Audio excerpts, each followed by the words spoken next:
I'm Bree Luck, and you are listening to the Pause to Go podcast, where we explore the process of turning life's transitions into stellar transformations.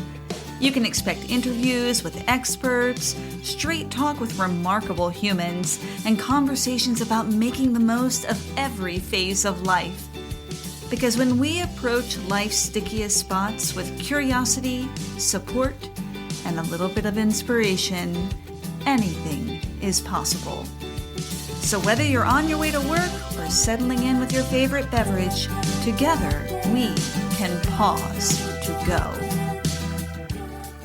As a solopreneur, I really like the flexibility to work from pretty much anywhere, so I'm happy to head down to Code-Based Co-working, where I can enjoy the company of others while I tackle my to-do list. Also, they have a state-of-the-art, consumer-friendly podcasting studio that is frankly my home away from home. So head over to Code-Based Co-working, check it out, and when you do, tell them that Bree sent you. I decided to start the Pause to Go podcast with a season on menopause because I have a lot of questions about this time of life. That means you should keep in mind that I am not an expert on perimenopause and menopause. So as you listen, remember, I'm inviting all kinds of real experts onto this show to give us a multimodal view of perimenopause and menopause.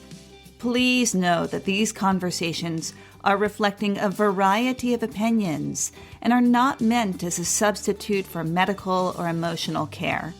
Rather, they are to arm you with more information so that you can be better informed to seek the care you need when you need it. Today's conversation is with a truly remarkable human being, Dr. Teresa Diaz. Dr. Diaz has an undergraduate degree in psychology from San Francisco State, a medical degree from Rutgers University, and is an accomplished OBGYN surgeon. She's certified in age management medicine, a member of the Institute for Functional Medicine, and studied holistic nutrition at the Institute for Integrative Nutrition. She's also been through menopause, and she knows her stuff. But what sets Dr. Diaz apart from other doctors is her incredible story. From growing up in the Bronx, to attending medical school at age 35, to ditching it all and traveling the world, Dr. Diaz has a unique perspective on the aging process, and I hope you find her story as inspirational as I do. Enjoy. I am so happy to have you here today. I'm delighted to hang out. You are actually the first functional medicine doctor that I've been able to talk to about menopause, so I am just beyond delighted and so curious to hear what you have to say about this time of life. And I'd love to begin with a question that I'm asking all of the guests, which is, how old are you and where are you in relation to perimenopause and menopause? Okay, so I am 62, about to be 63 in January, and I am in menopause, technically. I have been on hormone therapy for 20 years, so I have not had to go through menopausal symptoms because I actually watched enough of my own patients do it that I was pretty clear I didn't want to do it. Mm-hmm. And can you tell us, well, I know that we're going to talk about hormones a little bit later, but what clued you into it was time that you wanted to start with some hormone therapy? Well, in my 40s, I started going through perimenopause. And being a gynecologist, I knew what that was. I knew that my ovarian function was starting to wax and wane. And so I started to bleed a lot more than I was used to bleeding during my periods.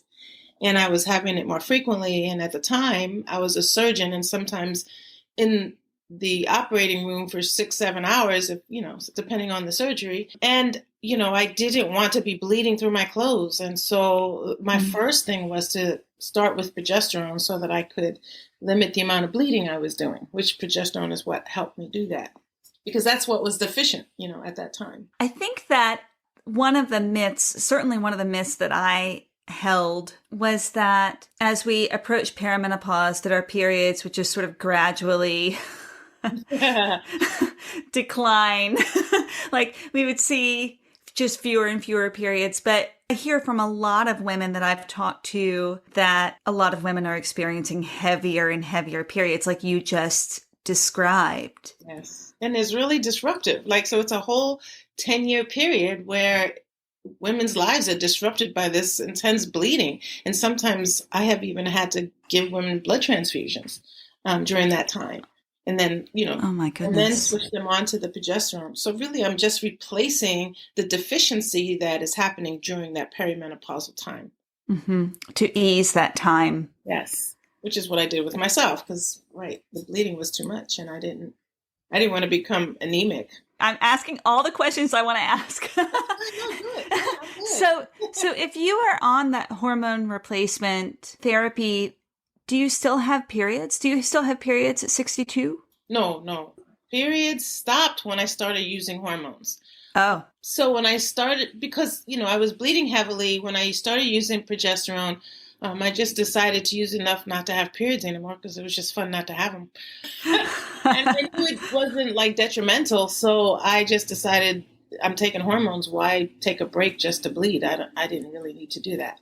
So once I started hormones, I stopped having any periods. So I don't know exactly when I actually shifted over into menopause other than to test my own follicle stimulating hormone, FSH. But when I got to about 50, I just decided to switch over into replacing my estrogen. And so it became progesterone and estrogen because the estrogen once I go into menopause, the estrogen becomes deficient.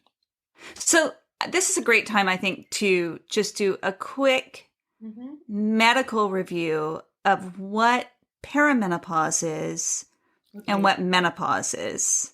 Can you walk us through that? Yeah. So perimenopause happens when the ovaries start to atrophy and is really in the very beginning stages where the ovulation doesn't happen. So when that happens, we don't produce progesterone. If we're not ovulating in the second half of our cycle, at 28-day cycle, so the last 2 weeks of that 28-day cycle, after we've ovulated, we should be producing progesterone. Right? So then if we don't ovulate, that progesterone doesn't get produced.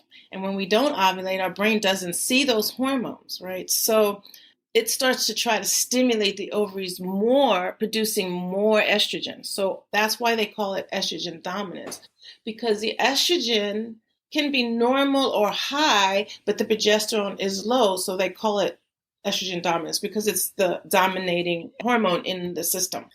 So that's what the estrogen dominance is. So that's what happens in perimenopause. And that's when people will start to have symptoms like anxiety, because progesterone dampens anxiety and even depression, because the anxiety and the angst and the nervousness and the jitters, and all these things that women experience in perimenopause is because the progesterone is becoming deficient, which is why I have an issue when doctors prescribe antidepressants to treat this. And they do that frequently rather than going to the hormones because they don't know a lot about hormones. In menopause, what happens is that now the ovaries now stop ovulating. So the ovaries stop ovulating and then we become estrogen deficient as well. I mean, there's just so much. Our hormones do so much for us. Yeah. I'm starting to really understand that. Living in a world where our medical information has been dominated by understandings of men, right? Because for so long, women were not even included in medical studies, which just blows my mind. Yep. Right. So there's a lot of mixed messaging around the effects. Well, actually, hormones are protective of our heart. So there's a lot of mixed messaging and lots of misinformation I'm learning. But hormones actually are protective of our heart. It's protective of so many things. It's protective of our vaginal health. It's protective of our bones. It's protective of our skin elasticity, right? So hormones are so protective, which is why, everyone is like, wow, you're 62. My energy, it protects my energy, right? So like I hear women, I feel so fatigued and I feel hot flashes and, vaginal dryness and I have low libido and all of that is deficiency of these hormones. And there are brain shifts that happen as our hormones fluctuate too, right? I mean, that's a huge part of it. Right. And yeah, so they don't, like what conventional medicine often doesn't recognize is that it isn't just about our uterus and our vaginas. It's also about our brains. It's also about our sugar metabolism. Another thing that people don't recognize, even before perimenopause and menopause, is the effect our diets have on our hormone balance. So if we have insulin resistance, the whole polycystic ovaries is caused by insulin resistance, pre-diabetes, right? So if I have a woman walk in during the premenopausal, during her, from her teens to her 40s, and she's not ovulating regularly, then I know it's really about changing lifestyle and diet. Can we change that lifestyle and diet at any point and see results? I ask this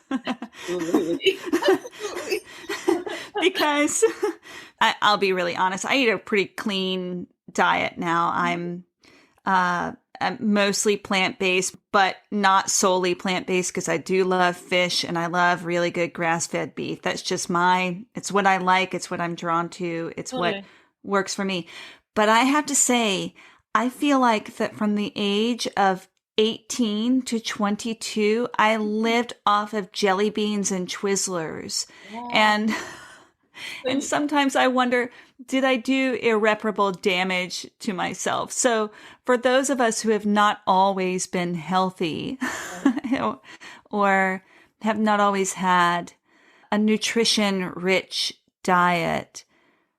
Yes, this is why I do menopause, right? Okay. Right. I get women right around 40 to 50.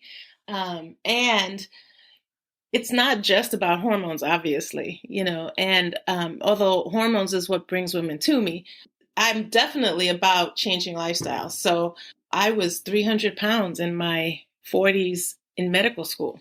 300 pounds. So I did the gummy bears and I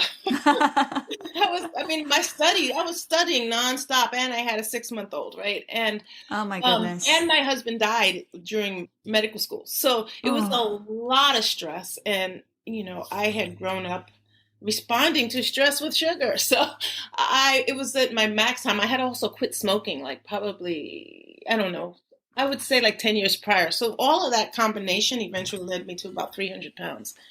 And so I had to take a look at my own diet and I had to turn to functional medicine to begin to understand how I could be healthy. I started to notice that probably 80% of people who walk into a hospital probably didn't have to walk into a hospital if they could change their lifestyle. And when that realization hit me, I was like, wow, I need to do that for me too.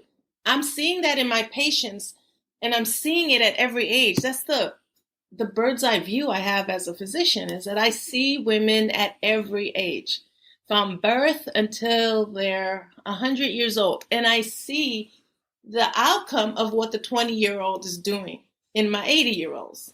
I began to see the big picture in a way that, not everybody gets to see. And so I feel like I want to share what I'm seeing, right? What I'm seeing is that 40s and 50s are a great time to turn around your lifestyle. And so I think I've shared this with some menopausal women earlier this week, that in our 40s and 50s, not only do we lose our hormones, but all of a sudden the impact of the last 20 years of mistreatment of our body, not on purpose, this is the way we've been, conditioned to get here. We're conditioned to eat fast food and we're conditioned to eat things that are processed and man-made and not natural. By the time we hit 40s, we thought we were getting away with it, but it's catching up with us now. So it's a perfect time to work with women. I do think it is a transformational time. So it's really wonderful to hear that on the medical side as well. Yes. that there's hope. Yes, there is. Right. Like I'm in my 60s. I probably have as much energy as I had in my 30s. Thank you for sharing your story or giving us a little glimpse into your story Mm-hmm. of medical school and all that you went through in that time. Knowing that you've moved beyond it to a healthy place is truly inspirational. Yes. Yes. So you were in medical school, you were a practicing OBGYN? Yes. Yes, yes, yes. I went to medical school at 35 years old. And then I did OBGYN for about 12 years before I walked away from it and decided I didn't know what I was going to do when I first walked away, honestly. I Mm-hmm. just took a break from it. It was so, I don't know, becoming a doctor was so energy draining. I think I was working 120 hours a week when I was a resident. And I had a family, and it was just really difficult. It was pretty traumatic, that whole system. But, and then working in it as an attending, I worked at Highland Hospital in Oakland, a city hospital, county hospital. I learned a lot there. I bet. Yeah, I learned a lot. I mean, I come from, the South Bronx of New York. So that's the group of people I felt like I could connect with easily. And why not? Because there's such a lack. And that's where I like to work anyway. So it wasn't a hard choice, but there's a lot of trauma and lots of things that, I get to work with them. Drug and alcohol and domestic violence and lots of stuff that needs attention, So, all of which affect our health and affect how we do our menopausal years, right? So these are all important things to take a look at and turn around. This is nothing I did overnight. It's been a journey from the time I left home at 19, right? And I've never stopped doing the journey. And I'm still doing the journey. There are still things, that I have to adjust, that I have to address, another layer I have to work on. I think that goes for all of us. Yes. I think it's a fallacy to feel like at some point we're fully baked. Right. Like there's some goal, it's like try to put your attention on the journey. Like what, that's what, like what is the journey I'm going through? How am I living my life today? How is what I'm doing today going to get me get me to wherever I think I want to be tomorrow? And that's the exciting part, is that journey. I think about taking a vacation. It's really nice to sit on a beach and watch the waves and enjoy the sunshine and relax. Yeah. No question about it. But also equally fun and sometimes more fun is thinking about it and planning for it. And absolutely. I never thought of it that way. Yes. Dreaming about it and making it come to fruition and feeling that satisfaction. I think of the little dopamine hit that I get when I buy the plane tickets. Yes. I was in a women's circle this weekend, and an image that emerged in that circle was that of a snake shedding its skin and emerging from that. And part of the snake wriggling out of the old skin is a recognition that that old skin doesn't fit anymore. Yes. And so with that comes some natural discomfort. But it doesn't have to be painful. You are finding ways to take some of the agony out of this transition so that we can be aware, I'm shifting, I need to make changes, need is the wrong word. Here's an opportunity to make some changes that can really serve me. And I know that menopausal hormone therapy is part of that for you.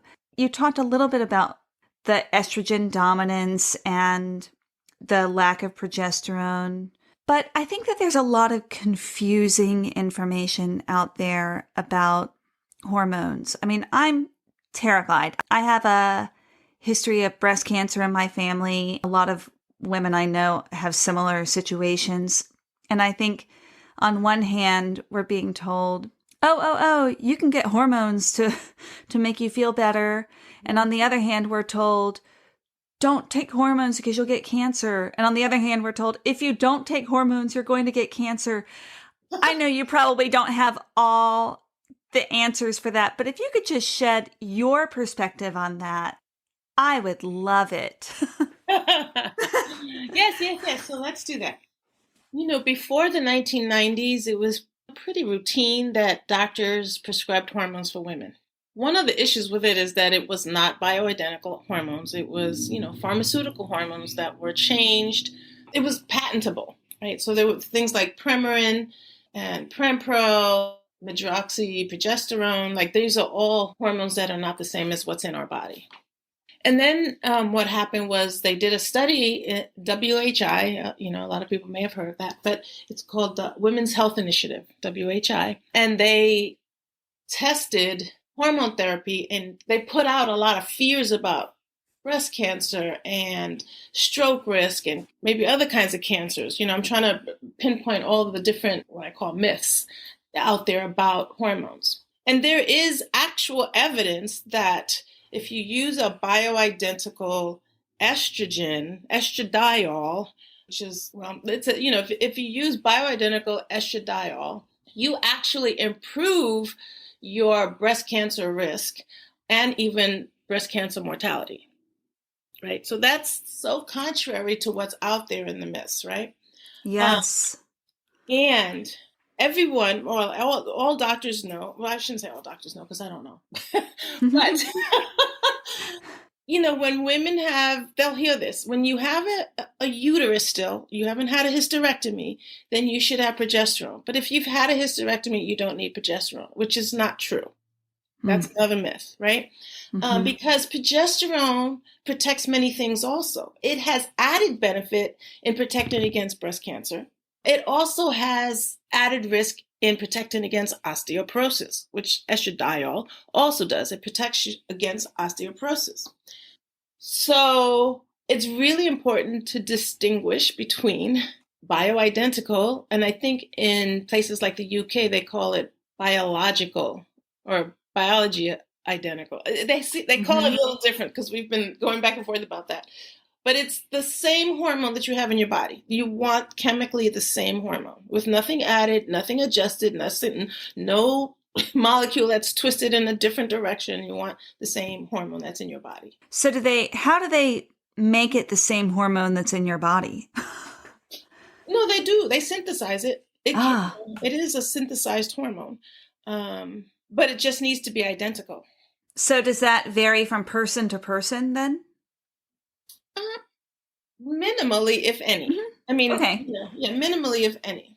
Because, when you do a lab, you're testing for the same molecule, right? So it's minimally, if any.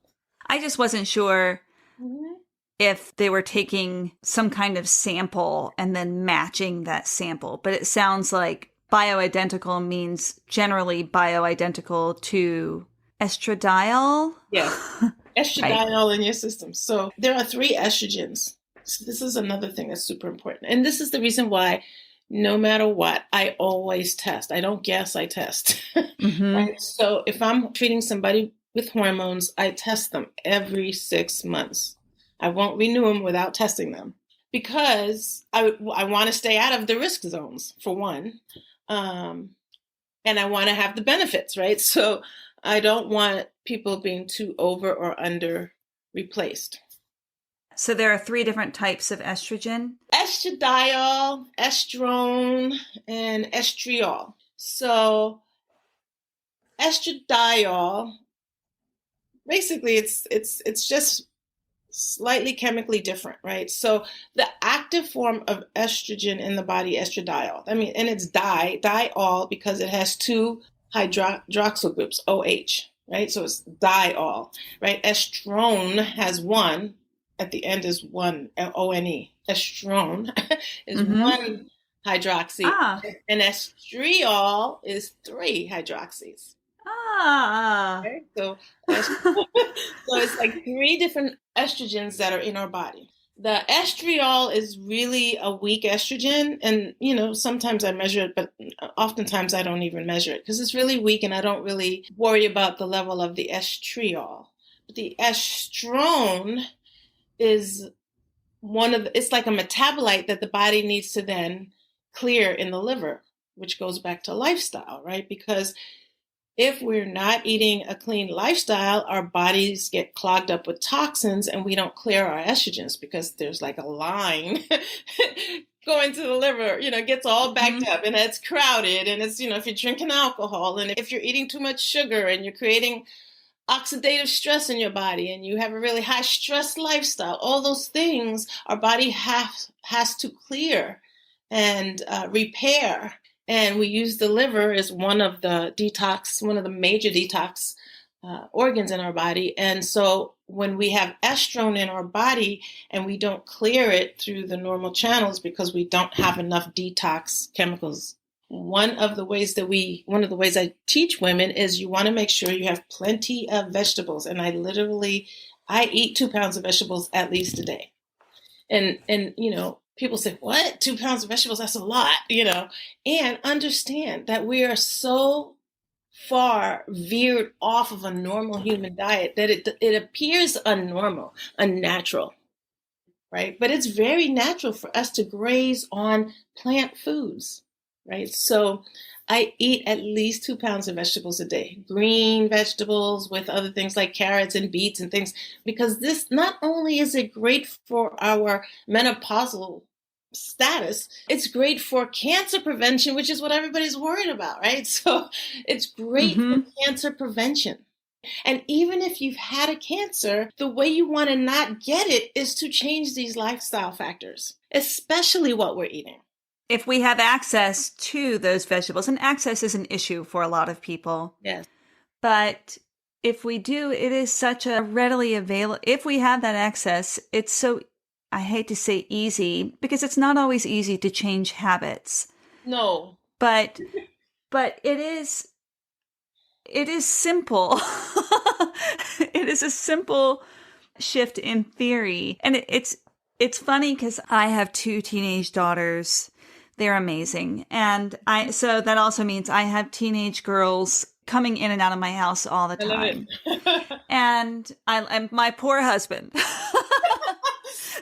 We're also all Leos, so you can just imagine probably loves it.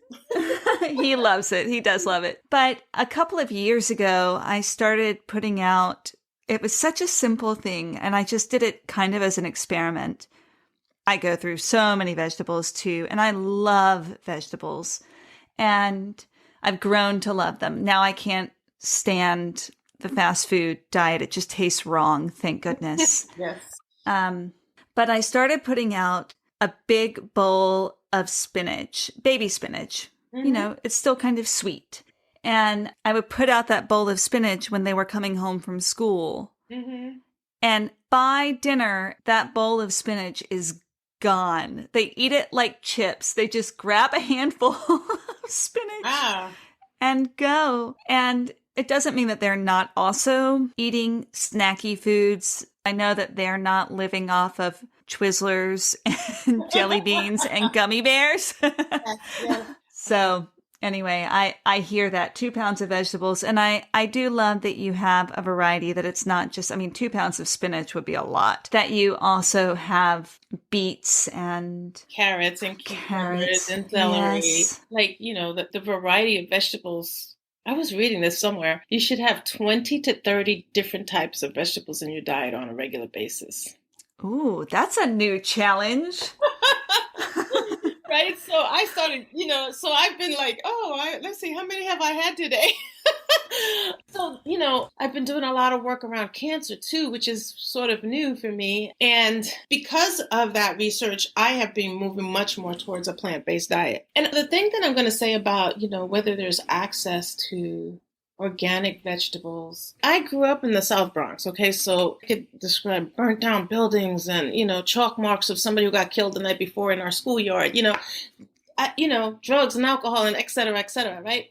But there's a mindset to staying and living in that environment. There's a certain mindset to it. And anyone can actually shift the mindset because there's a way in which, there's a conditioning that we don't belong to the rest of the world. There's a conditioning that we're separate from other human beings, and we're not. Mm-hmm. Mm-hmm. And so for me to get up at 19 and just go venture the world, I mean, like, I couldn't have done what I've done if I'd have stayed in the South Bronx, right? So I had to open my mind and say, what else is there besides what I've grown up with?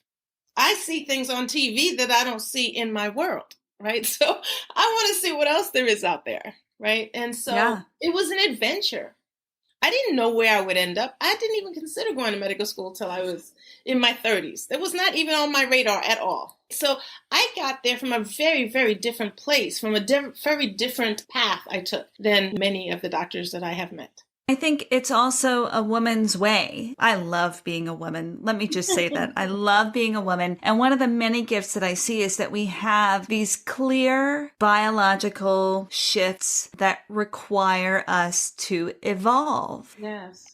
And we can rise to the challenge as you did at 19 and again at 35 and again recently when you moved to functional medicine, right? Yeah.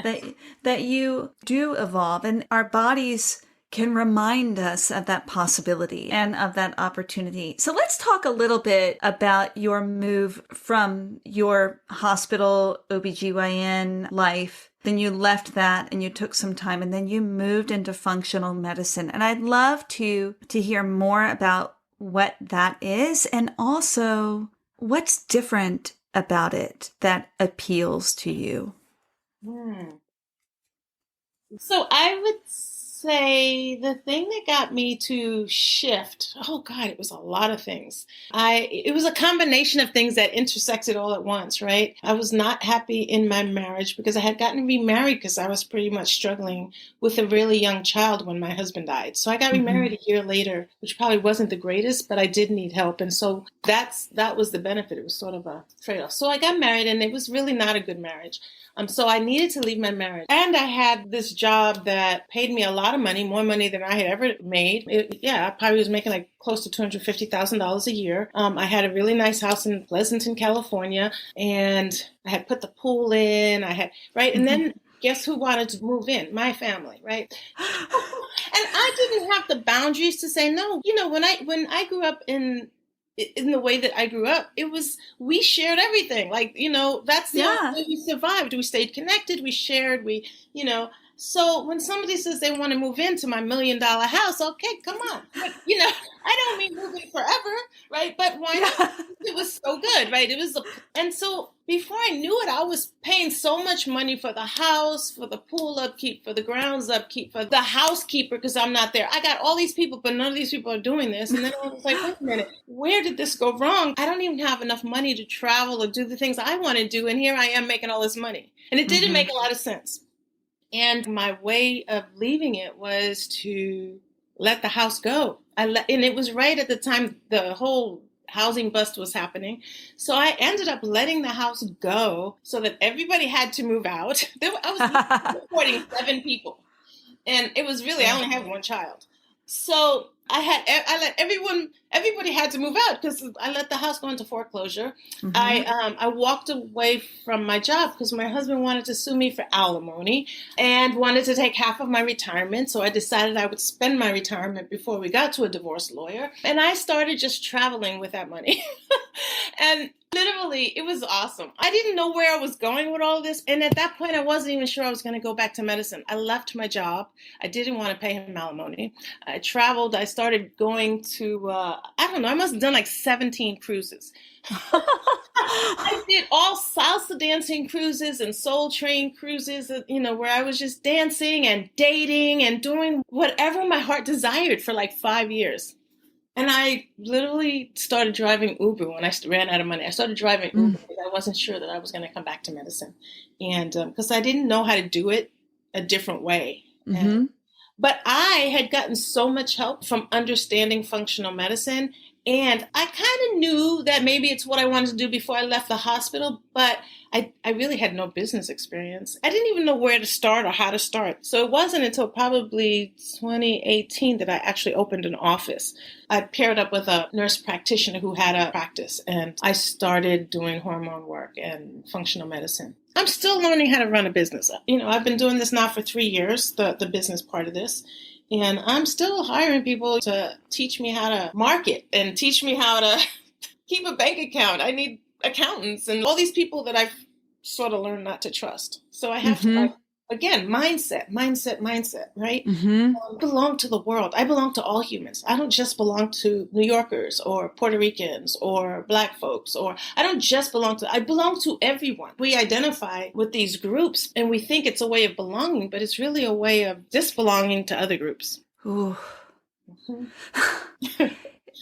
Just have to let that linger for a minute. I think it's really important to hear. I think it's really a difference between being a member, being a member of a group and a dogma of a group, or the limits or the conditioning of a group, right? Yes. Right. So the more identities we take on, the more variety of opinions, I guess, we get. My background is in drama therapy. I have a master's degree in drama therapy. And one of the tenets of that is that we take on a number of different roles in our lives. And when we experience distress or disease, not disease necessarily medical, dis-ease, we are finding that we're not fully embodying or embracing the roles that we need, or that certain roles are coming into conflict with each other. Yes. Or that we have an understanding of a role that is too limited. For example, the role of the daughter, right? There's the role of the daughter. And the daughter can be many things. The daughter can be young and naive and optimistic. The daughter can be dutiful. The daughter can be rebellious. The daughter can be a caretaker. The daughter can be so many things. And yet sometimes we get stuck in one view of what the daughter is, so that we can be the daughter who says, all right, everybody in my family, you can come live in my house. Right. Or we can be the daughter who says, F all y'all, I'm getting out of here. I'm done. I'm done. Or we can be the daughter who finds a balance. And at any given point, we may need to access any one of those daughters in us. Yes. So what I love about this journey that you took, I mean, it's giving me chills talking about it, is that you were stuck in a role. You were stuck in a couple of roles, and you just said, I'm going to try other things and experiment. And of course, not all of us can do it in the way that you did it, but I would also argue that probably people would have told you that you couldn't do it in the way that you did it, and yet you did it. Right. You know, people don't, it really, there is a certain amount of risk, but in the risk, for me, there's been a lot of excitement. So like, I got on a Greyhound bus when I was 19 and I ended up in California. I didn't know where I was going. I couldn't go any further west. So California it was LA at that point, you know, and then I moved up to the north later. And even like I was homesick for a while. So after I was out here 16 years, I went back to medical school on the East Coast and I thought I was going to stay there, but that's not the way it happened. So now you have a functional medicine practice and you are taking on and farming out some of the roles because you're an entrepreneur and a business person now, and that's asking you to take on different responsibilities. Yes. And so I love that you are finding a way to get help, to figure out what you could use support on and to ask for that support. I think that's brilliant. What is different medically about functional medicine? How does it differ from conventional medicine? So, you know, if I got into a car accident and broke some bones, I'd want conventional medicine. And if I were having a heart attack or, you know, something very acute, you know, pneumonia, I want conventional medicine. But for chronic issues of lifestyle, of, you know, eating poorly, not exercising, not sleeping, and too much stress, for those type of things, the symptoms that come from those, conventional medicine is not good for. And part of it, I believe has a lot to do with the pharmaceuticals having a big hand in everything medical. And they sort of direct what we can and cannot say. I don't know how they do it, but they do. They direct what's okay to say, what's not okay to say. And then eventually the insurance companies have us, limited how much time we can spend. And essentially, which in conventional medicine, we're treating symptoms. I'm going to treat a urinary symptom, or I'm going to treat your hot flashes, or I'm going to treat your depression, or I'm going to treat your obesity, or it's even all of those are going to be done with some pill that a pharmaceutical company sells. And I knew that I learned or figured out somewhere along the way that if we change our lifestyle, we wouldn't need all that, 80% of it. So in functional medicine, I get to spend a lot of time with patients. Like my initial intake with a patient is 2 hours long. Oh, I love that. What a gift. What a gift. It's 2 hours. Yep, it's 2 hours long. And, I initially do blood labs, a pretty comprehensive set of labs, and we go over line by line. Not only that, I go over your history from the time you were born and even what was going on with your parents when you were born, right? So all of that affects our health. If it was full of trauma and violence and stuff, that's health affecting. People are always talking about how people of color have all these effects and they're more prone to this or people who live poor have more. It's stressful. Yeah. It's like I learned to live chronically with stress, right? And trauma. It is not one incident. It's not like a 4-year period. It's my entire childhood was traumatic. So they don't really say a lot about that. Well, what happens to people like that? And I think about even slavery. Like people say you got post-traumatic stress syndrome because you had someone in your family die. Or I'm not saying they're that small, but imagine the trauma that's impacted on somebody there for years and years. Absolutely. So to undo that is not a simple process, and you have to really... There's a lot that goes into it. Sometimes you have to separate from your family. Sometimes you have to do a lot of crying. Mm-hmm. That is my favorite thing to do sometimes. It's I just have to cry. I woke up, was it not last night, but the night before, I was angst. I didn't know why. I read some really sad post on Facebook and all of a sudden I just started bawling in the middle of the night. And I didn't even have it attached to anything. It's just a release of some grief that was in there. And just to allow that, to be an approval of that. When people are talking about, I'm anxious, it's because you're not able to, you're not open to accessing the energy that's trying to come up.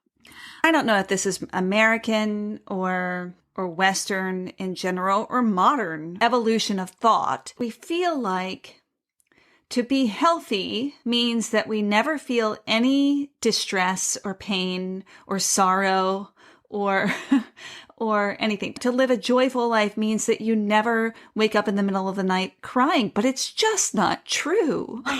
Yeah, absolutely. It is not real life. It is not real life. And those moments of, I really feel you, that waking up in the middle of the night and just needing the release of tears. Oh my God. It was interesting because I was up. I didn't know what to, and I'm usually a very good sleeper. I'm just working on some stuff that, requires some studying and understanding. And, it's that piece where you got to struggle through the material. So I felt a little bit angst because I have been really working on that. And so, because I couldn't go back to sleep, I started to get up and maybe do some more work or try to understand some more about it, right? I started to do some more work on it. My partner, he said oh, you got a stuffy nose. I said, no, I was crying. He said, come here. And it was weird. Oh. He had me just cuddle up next to him. And that's when I started just bawling. And my thought was, God, if I could have had this at 3 years old, right? If I could have had this as a child, somebody I could turn to. The amount of separating myself from those feelings just to survive, just created such a need to uncover all of it again. It's to go back to it, to grieve it later.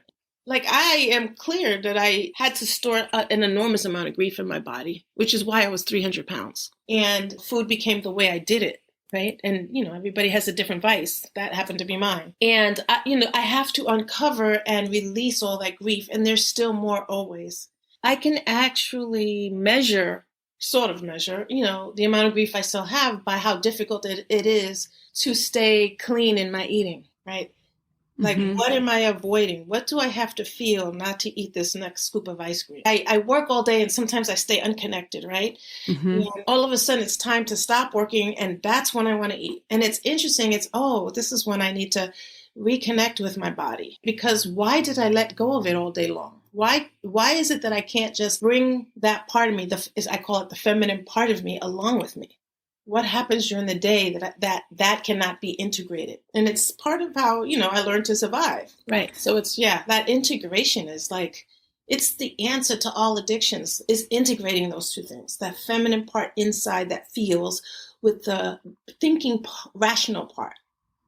So much of what you just said were questions, and it just makes me think of the importance of curiosity when we're looking for change, that it's not about finding the answers, it's about finding the questions. Oh, that's awesome.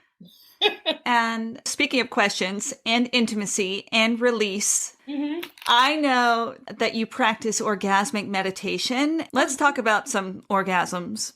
Yes. So here's an interesting thing. I was at a conference before I left the hospital, not too long before I left the hospital, because I found orgasmic meditation almost within the same month that I was leaving the hospital, which is kind of interesting. Mm-hmm. There was a female gynecologist standing up in a conference of all almost majority male suited doctors.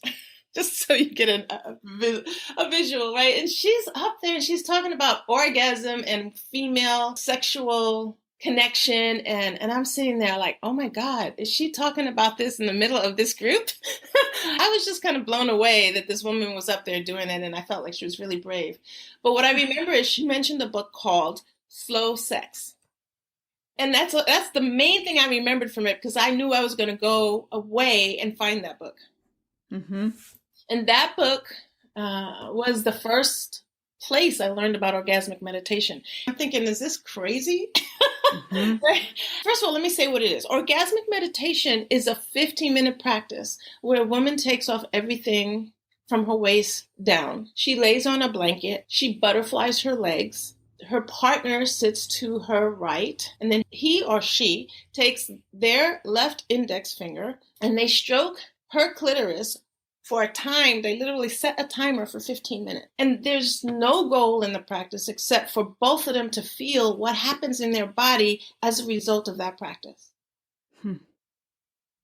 Oh boy. I mean, going back to when I learned, I'm like, oh boy. I'm like, what? Like all the times that I couldn't even have an orgasm in a sexual encounter with another person. Mm-hmm. All the times that even when I was younger, when I used to fake an orgasm, right? So like all the times, my partner would turn over and I would like turn to my vibrator. Like that's what came up when I heard about this book and when I read about orgasmic meditation, and like you're literally going to give my genitals the attention she wants. Like what? So fascinating.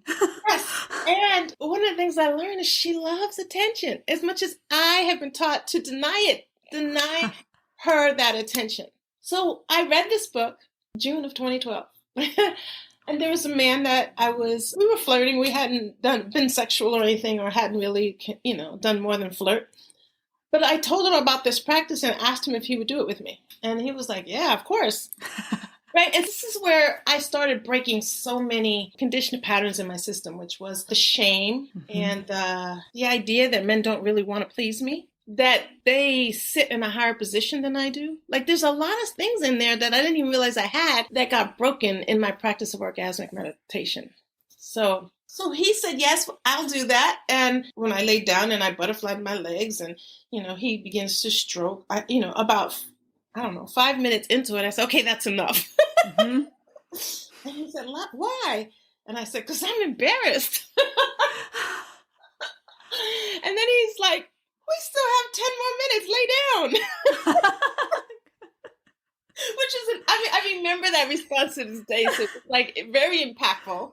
And I did. That's exactly what I did. I was like, well, we can, like it's that feeling like, do I smell? What does this look like? And we do it in the light. That's the other thing. You have to turn on the light. He has to be able to see your genitals. It sounds so intense. It is, especially at first.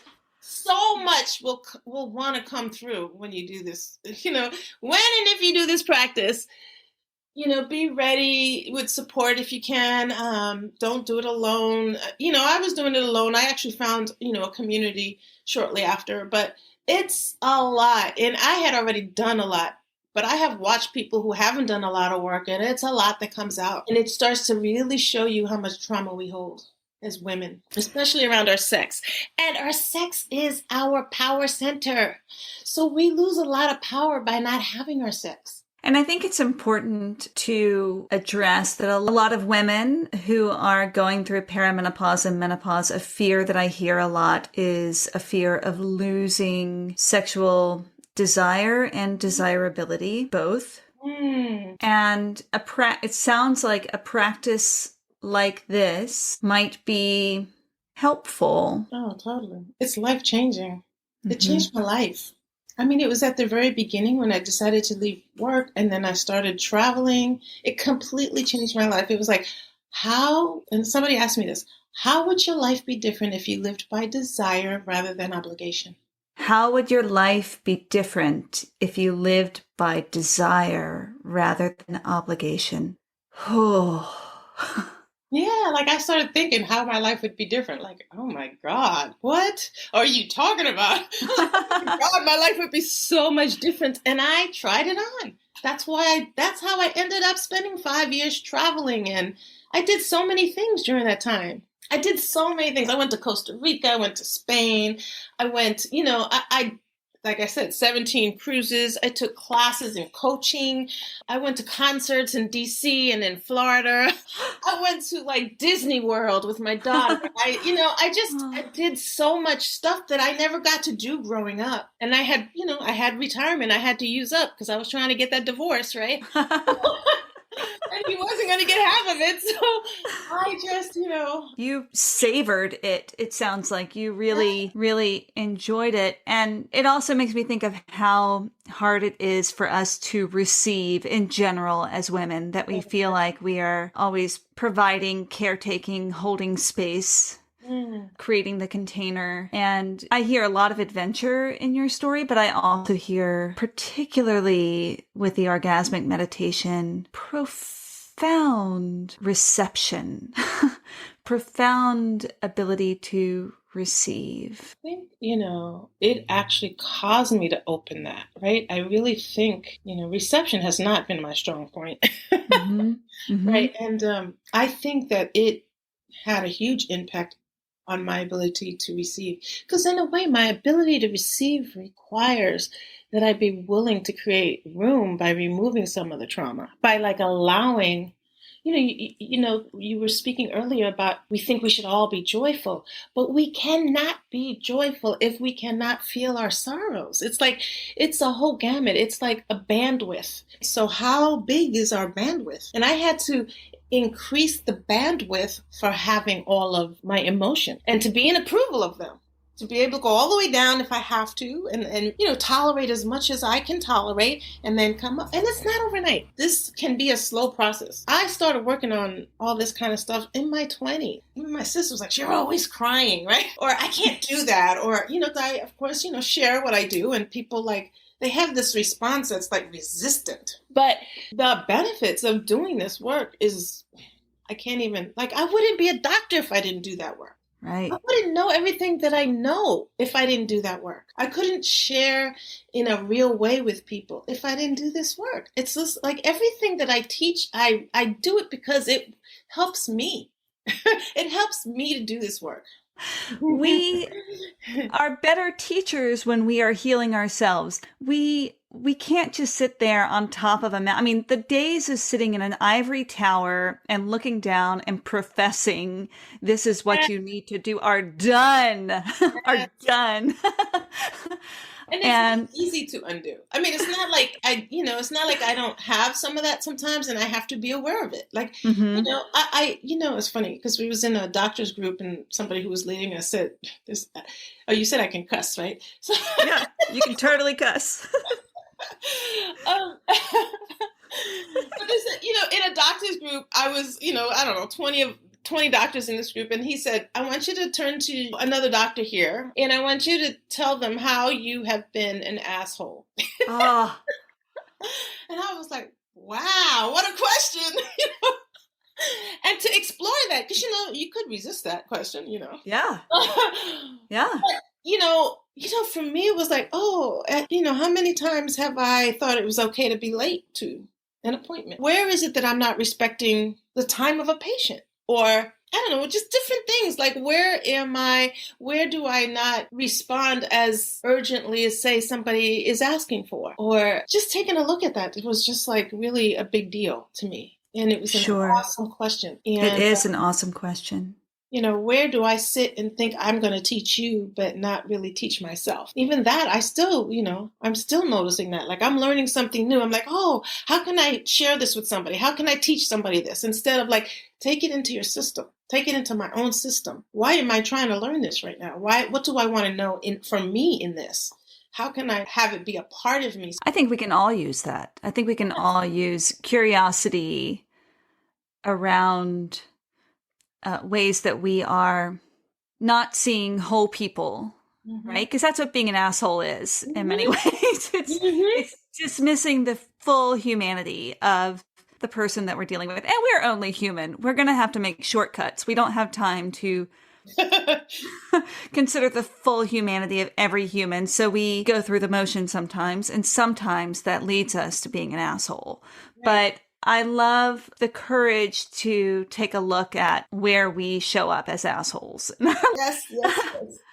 I'm going to ask you a little bit of a professorial question. And it's not fair because you have just given us so many gems to think about as women going through transitions, as humans. I mean, I hope I'm going to make my husband listen to this. I won't have to make him. He will listen to it. But I think everyone should listen to this episode because of all that you are offering here. But one question I'd like to ask you is right now in this moment, what is one thing that you think people who are going through perimenopause should know or do? The first thing that came up into my mind is stop turning to conventional medicine for the answer. That's the first thing that came into my mind because they're not going to lead you in the way that you need them to lead you. Pay attention to hormones, but pay attention to lifestyle now. This is a chance to shift direction. Like, I've watched many, many older people head right to a nursing home because they don't exercise, because they don't eat right, because they don't eat well. They haven't taken a look at their lifestyle. But you can also shift it to where, I intend to be on a dance floor or skiing or traveling to the next concert I want to watch. I have patients in their 90s who are on hormones still. And so the fears that they put out, really, really do your research, turn to somebody that's knowledgeable, don't assume that it's dangerous. Ask, is it dangerous? Don't assume, don't believe everything you hear. Ask the question, is this true? Does this make sense? Is it in all cases? If you're worried about getting cancer, it's almost like if every time I got in a car, I was worried about being in an accident. Well, no, I need to learn safe driving. Well, you need to learn how to use hormones safely. Get tested. Don't overdose yourself. Don't underdose yourself. Like, those are things that are really important. I keep track of patients when I have them on hormones. I don't let them go. I make sure they get their mammograms, their colon screens, their DEXA scans. Those are important ways of taking care of yourself. You stop doing cigarettes, you stop doing alcohol. These are all things that are super important, and especially in menopause because you're going to feel it. Because as soon as those hormones go away, all of this comes through. All of those mistreatments that we've done the last 20 years are going to show themselves. And how can we find you? I have a Facebook group. It's called Women's Support Group for Menopause. So I'm there. I have a web page that is called orgasmicmedicine.com. I did want to go back to functional medicine. How is that different than conventional? Because I didn't complete that thought. And one of the thoughts I wanted to say was, in functional medicine, we are looking for the cause of maybe many symptoms. There may be one or two causes for 10 different symptoms that we're having, that if we go to conventional medicine, we'll have 10 different doctors. But if we correct the thing that's causing those 10 different symptoms, a lot of times I just change somebody's diet and all of a sudden 5 of the 10 symptoms are gone. If we are constipated, and when I say constipated, we're not going to the bathroom every day. You should be moving your bowels every day, if not more than once a day. If you're not, then that needs to be corrected, because that's going to cause all kinds of detox issues and dysbiosis, which means, the microbes in the gut are not going to be balanced. It causes inflammation, etc. So sometimes I can just introduce vegetables, right? And suddenly they're going, and like 5 different symptoms will go away. It could be a joint pain. It could be an autoimmune disease that's beginning. It could be fatigue. Like, all of these things can actually go away just by changing what you're eating. Mm-hmm. So it's an important part of what functional medicine does. It says, let's take a look at what is causing your symptoms, not just, for instance, if I were standing on a nail and I said my foot hurts, let's just say the nail was in my foot hurts, and you just give me ibuprofen, well, yeah, it may help my pain, right? But if you go to the nail and remove it, then you've removed the cause. And then you do something to help me repair it. It's not just treating the pain, it's also removing the cause of it, and it's also helping you repair the damage. So that's what functional medicine does. I really appreciate that overview of the systemic approach to looking at dis-ease. And so thank you for sharing that. Thank you so much for coming on today and for sharing your incredible story and your wealth of knowledge. It has been a joy to meet you. Oh, I've enjoyed this too. I'm tickled. I hope you enjoyed this conversation with Dr. Diaz as much as I did. Here are my key takeaways from the conversation. Number 1. Dr. Diaz says there are a lot of myths out there about hormones, and yet there's also a lot of potential in bioidentical hormone therapy. So make sure you're asking good questions as you deal with perimenopause side effects, because you don't have to suffer. Number 2, include more vegetables in your diet. In fact, try to include 20 different vegetables on a regular basis. Number 3, when looking at a health issue, look at the whole system, not just the symptom. Number 4, cultivating a life replete with pleasure and allowing ourselves to integrate a whole spectrum of feelings may not lead us to a life without hardships, but it can release us from a lifetime of suffering. Thank you so much for listening to the Pause to Go podcast. If you got something out of this episode, let us know. Share it with a friend, join our Facebook group, and subscribe, rate, and review on Apple Podcasts if you loved it. If not, no worries. We want you to tell it like it is, and we'd love to have your input. If you want to know more about what I'm up to, you can follow me on Instagram at The Lovely Unbecoming or at my website, thelovelyunbecoming.com. Stay curious, y'all.